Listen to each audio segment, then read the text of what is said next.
মানত করব এতে কালকে মস্তান মানে বৈশাখীর শেষে মানে এই শেষ বৃহস্পতিবারে মহাস্থান কি করে মানুষ বরকি ভেড়া ছাগল নিয়ে যায় শেষ বৈশাখী পালন করার জন্য।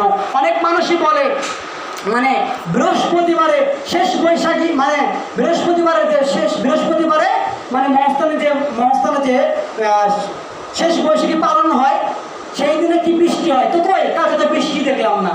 অনেকে বলে যে আজকে বৃষ্টি হবে, তো কই বৃষ্টি তো হলো না। রাসূল সাল্লাল্লাহু আলাইহি সাল্লাম বলছেন, আল্লাহ সুবহানাহু ওয়া তাআলা বলেন হাদিসে কুদসির মধ্যে আল্লাহ বলেন যে আমার কিছু বান্দা আছে তারা সকাল অতিবাহিত করে, আমার কিছু বান্দা আছে তারা সকাল করে শিরক অবস্থায়, আমার কিছু বান্দা আছে তারা সকাল করে কি অবস্থায়, শিরক অবস্থায়। কারা শিরক অবস্থায় সকাল করে?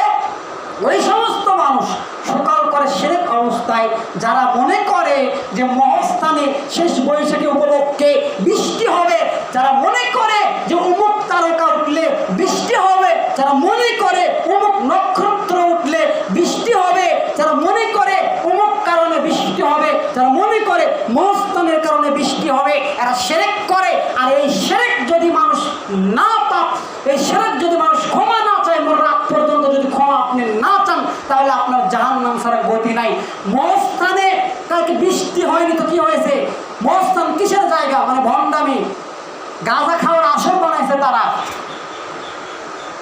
মহাস্থানের কোনো ক্ষমতা নেই, ওখানে আপনি পেশাব করলেও কোনো সমস্যা হবে না, ওদের